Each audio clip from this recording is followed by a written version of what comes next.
I thought the only surprise waiting for me at home was a warm hug and a hot meal. Instead, I found my wife wrapped in my best friend's arms, on our bed. This isn't just a story of betrayal.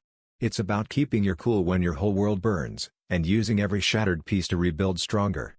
Allow me to introduce myself. I'm Jeremy. One of the most gut-wrenching sights a guy can ever stumble upon is seeing another dude getting cozy with his wife.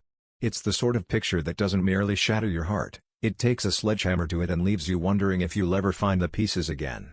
It really knows how to stomp on your spirit, and the kicker is, oh, this wasn't your run-of-the-mill guy. So there I was, minding my own business, when my best friend and my wife decided to throw caution to the wind right in our very own bedroom. Little did they know, the plot twist that was about to unfold would leave everyone scratching their heads. Let me take you through the wild ride of how it all went down. It was about 3.5 years ago when I first crossed paths with Jennifer, the woman who would eventually become my wife.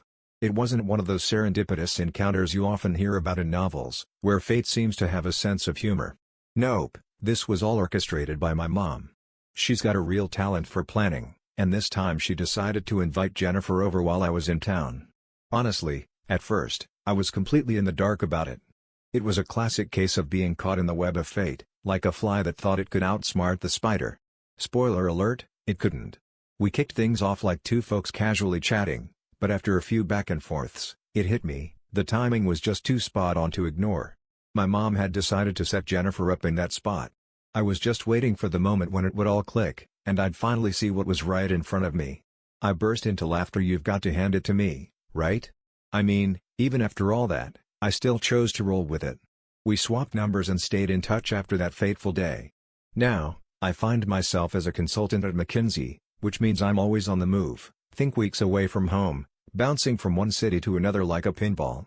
Because of this, my past relationships have had all the stability of a house of cards in a windstorm. Building something solid is like trying to nail jelly to a wall when you're hardly ever around, but with Jennifer, it was a whole different ballgame. Chatting with her got me pondering whether it was high time to quit my endless sprinting and actually seek out someone to come home to. You know, a warm body waiting for me when I finally returned from my escapades. When I shared the details of my job, how demanding it was and how frequently I found myself on the road, she just smiled and said, "Your mom already filled me in on all that." I couldn't help but laugh even harder at that. My mom had really done her homework, and surprisingly, I wasn't mad at all. In fact, it was oddly comforting to realize that Jennifer knew exactly what she was getting into right from the get-go. Well, we clicked right away, and that's how the whole thing began. Jennifer and I began to carve out more time for each other, especially when I wasn't buried under a mountain of work. Whenever I was home, I made it a point to be by her side. And when I was off gallivanting elsewhere, we didn't just go radio silent. Oh no, we chatted, texted, and kept each other in the loop about our daily escapades, sharing all the little bits and bobs of life. So, after a handful of laid-back hangouts, things took a delightful turn. We decided to make it official, diving into the world of proper dates, family introductions, and the delightful chaos of getting to know each other better. My mom was absolutely thrilled about it. She was the mastermind behind the entire operation. Watching it all come together was a huge moment for her. You could practically see the pride and happiness radiating off her like a glow-in-the-dark sticker in a dark room. We dated for a year, and somewhere along the way, it hit me like a plot twist. I wanted to spend forever with her. Well, I finally took the plunge and decided to marry Jennifer. I put my faith in her, thinking that since our families were intertwined like a pair of old shoelaces, she wouldn't be the one to trip us all up. Jennifer understood that my job was a bit of a beast, but I assured her that soon I'd be trading in my frequent flyer miles for some quality time at home. For now, though, it's all about the hustle, traveling like a jet-setting superhero to secure our future. She got it. Every time I returned home, I was on a mission to win her back, armed with my best efforts and a sprinkle of charm. I showered her with gifts, whisked her off to fancy restaurants, and gave her the freedom to shop to her heart's content. It was like a scene straight out of a romantic comedy, minus the dramatic music and the inevitable plot twist. Every now and then, I'd find myself eavesdropping on her phone calls with her friends, where she'd be gushing about how utterly pampered she was and how generous I was being. It was like listening to a one-woman show, complete with all the dramatic flair of a seasoned actress. In those initial 3 years, it was as if everything was wrapped in a cozy blanket of perfection. Once we hit the 3-year mark of our wedded bliss, well, let me tell you, things took a turn that caught me completely off guard. I was absolutely thrilled to be picked to spearhead this new client onboarding at work. It felt like winning the lottery, minus the cash, of course. It was quite the milestone for me in my career, but let me tell you, it translated to more travel and longer hours than I could shake a stick at. I recall being in a bit of a pickle, caught between my affection for Jennifer and the relentless demands of my project. It was like trying to juggle flaming torches while riding a unicycle. So, in a moment of questionable logic, I figured that showering her with gifts and cash would somehow balance the scales of our time apart. Spoiler alert, it didn't quite work out as planned. Picking up her favorite things and handling all those little extras she fancied, I reassured myself that this was just a phase and that before long, I'd be back home more often than not. After a week of wandering the open road, I finally returned home, vowing to be fully present this time. I was set on squeezing every last drop of free time with Jennifer, like a kid with a juice box on a hot summer day. I was really counting on that to bridge the sneaky gap that had settled in between us like an uninvited guest at a party. At first, it looked like everything was just peachy. But after a couple of weeks, I began to see a shift in her demeanor. When I was around, she transformed into a different person. It was as if I were a pesky fly buzzing around her, more of a distraction than the charming companion I thought I was. Boredom hung in the air like an awkward silence at a party where no one knows the music. One evening, during a minor spat, she shot me a look that was equal parts jest and sincerity. "So, when's your next adventure on the horizon?" There's a certain charm to solitude that I find myself longing for, like an old friend who's gone off on an adventure without me. In those days, I chuckled it away, convincing myself she was merely teasing. I thought perhaps the peaceful stretches of time when I was absent were a little slice of heaven for her. But now, with the benefit of hindsight, it's clear that wasn't just a playful jab. That was a little chip in what I believed was a rock-solid foundation. One evening, after what felt like an eternity of squinting at my laptop in the home office, I was utterly worn out. My head felt like a bowling ball, and every muscle in my back was staging a protest. Finally, I mustered the energy to stand up, stretch like a cat, and shuffle down the short hallway to our bedroom. The door was cracked open just enough for me to catch a glimpse of Jennifer, blissfully snoozing on her side, completely unaware of my dramatic entrance. The room was shrouded in darkness, save for the gentle luminescence of her phone screen, casting a cozy little spotlight in the otherwise shadowy corners. There it lay, face up on the bed, the light still glowing as if she had just been deep in a conversation about the meaning of life, or maybe just the latest cat meme. Initially, I figured I'd just lock her phone and plop it on the nightstand to keep her undisturbed. I bent down to grab the phone, and that's when a little thumbnail in the chat snagged my attention. With a dash of curiosity and a sprinkle of worry, I couldn't help but tap it open. My heart took a nosedive the instant that picture popped up on the screen. Jennifer and my best friend were lounging on our bed, with Jennifer sprawled against his chest, her hair cascading like a waterfall across the pillow. It was a scene straight out of a novel, minus the dramatic music and the looming plot twists. He was beaming at the camera as if it held the secret to eternal joy. Below that radiant smile was his message. "I'm counting down the moments until I can wrap you up in a big, cozy hug." Reading those words was like a chilly wave crashing over me, right there in that spot. I thought my home was a fortress of safety. Out of nowhere, I felt like someone had just walked into my personal space without knocking. I just couldn't help it. I just had to dig deeper. I kept scrolling through the chats, and lo and behold, there were more incriminating images. It turned out she was also sending photos to him. What a plot twist. So, she sent my friend a mirror selfie earlier that day, and I thought, why not take a little stroll through her phone's gallery? What I stumbled upon next was a whole new level of chaos. So, there I was, minding my own business, when I stumbled upon some videos of them getting all cozy on my bed, yes, the very same bed that I thought was just for me. They decided to document their makeout sessions right in my own bedroom. How charming, right? This wasn't merely betrayal, it was like someone had taken a sledgehammer to the very foundation of trust. I had put my faith in it all. What I had constructed with her was a delightful mess of anger, hurt, and confusion, like trying to assemble IKEA furniture without the instructions and realizing you've got a few extra screws lying around. I wanted to reach out and grab her, but I caught myself just in time. Losing control would only hand her the upper hand if this ever turned into a courtroom drama. So, I played it cool. I meticulously copied every photo and video onto my own phone. Once I was done, I wiped the screen clean and returned the phone to its rightful spot. Then, I hit the hay, bracing myself for the dawn that would change everything. That night, sleep was a distant dream as my mind raced with a million thoughts. I had laid my eyes on. I couldn't quite pinpoint the moment I drifted off, but when I finally opened my eyes the next morning, there was Jennifer in the kitchen, already brewing a fresh pot of coffee. Just like any other day, I joined her, doing my best to keep my voice steady and casual as I asked, the usual questions that pop up when I'm on the road. She rattled off a handful of items. Tuning into some shows, catching up with friends, and tackling those pesky errands. On the surface, everything seemed perfectly ordinary. But beneath that calm exterior, I was wrestling with a tidal wave of pain and a volcano of anger, neither of which I had the faintest clue how to manage. So, I locked eyes with her and casually asked, "Does that also mean I can hit the hay with my best buddy?" She paused, caught in a moment of silence that felt like an eternity.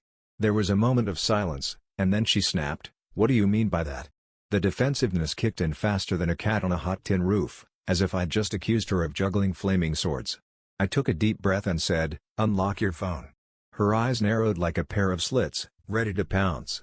"What's the big deal about my phone, anyway?" she inquired, her tone as frosty as a winter morning. I calmly repeated my request, but she shot back with a firm, "You have no right to tell me what to do." It was as if I had just suggested she wear socks with sandals, utterly unacceptable. She shook her head firmly, as if trying to dislodge a stubborn thought that just wouldn't budge. I gave a slow nod and replied, "Okay, then."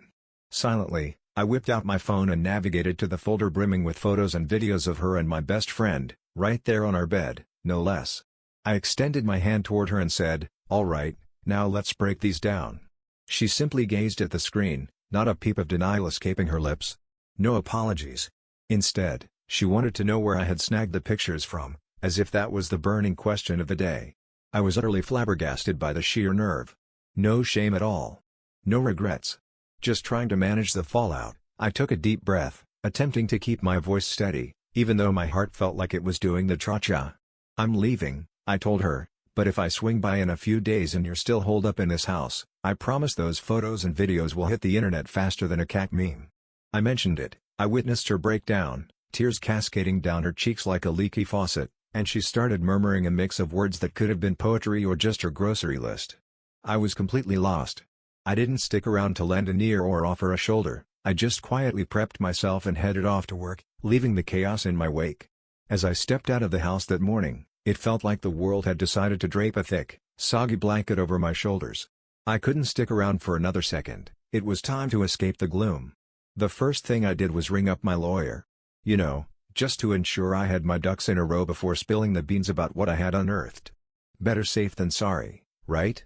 He sat there, nodding along like a good listener, before launching into an explanation that was as clear as a sunny day. I hadn't quite wrapped my head around it, but since we were in North Carolina, he mentioned that I could actually take legal action against my wife's lover for adultery, thanks to this quirky thing called the alienation of affection law. Who knew love could come with a side of litigation? It sounded like a plot twist straight out of a novel, but really, it just meant I could pin the blame on him for meddling in my marriage. I had the evidence, and let me tell you, that felt like finding a hidden treasure. So, I told my lawyer to hit the gas and get the ball rolling. I was ready to take a stand.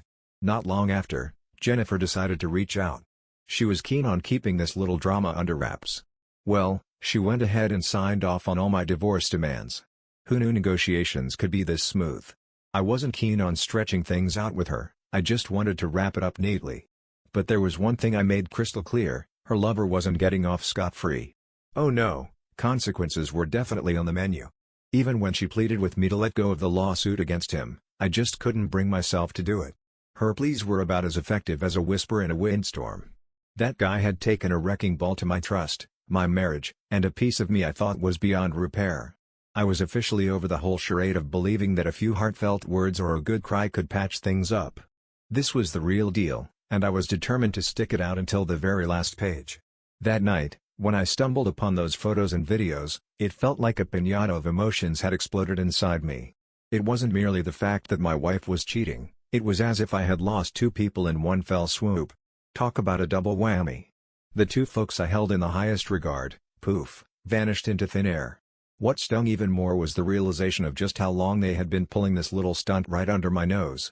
How long had they been tiptoeing around, turning my own home and my own bed into their little playground for something so utterly ridiculous?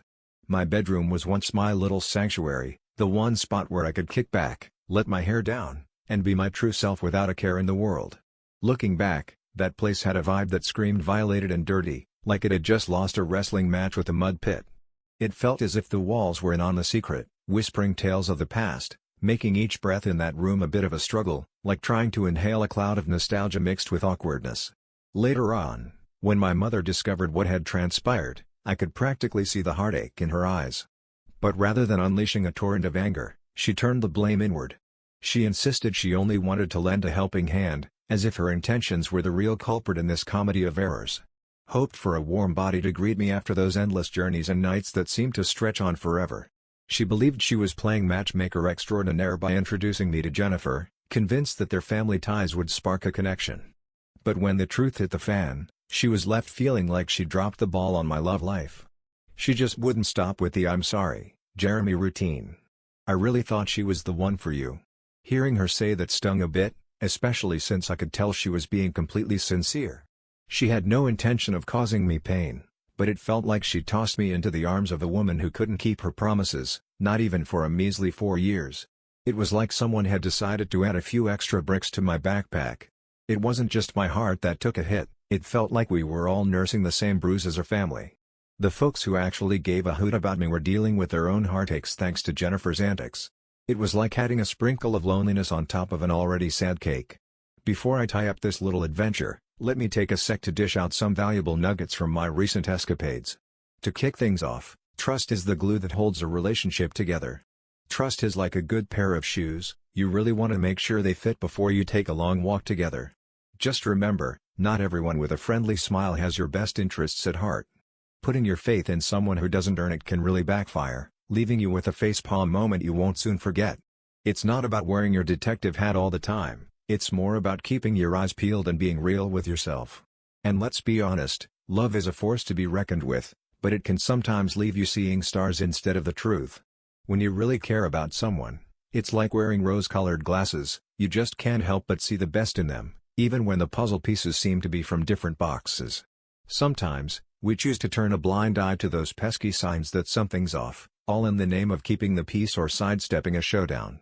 But let me tell you, pretending those red flags aren't waving like a flag at a football game won't make the issues vanish into thin air. Nope, it just means the truth will hit you like a ton of bricks when it finally decides to show up. So, do yourself a favor and pay attention to those gut feelings, they're like your own personal alarm system, and trust me, you don't want to snooze on that. If something feels a bit wonky, don't just shrug it off or come up with a bunch of reasons why it's totally fine. Those instincts of ours are like little guides, aren't they? I really wish I had tuned into mine a bit sooner. Perhaps the universe had a different plan in mind. So, if you ever find yourself in a situation that feels a bit off, don't just brush it aside. Now, I'm all ears. If you were in my position and stumbled upon the truth like I did, what would your next move be? So, would you hang around and give it a shot to patch things up? Or would you just stroll away like I did? Drop your thoughts in the comments below, I'm all ears and genuinely curious to hear what you think. Thanks a bunch for tuning in, folks.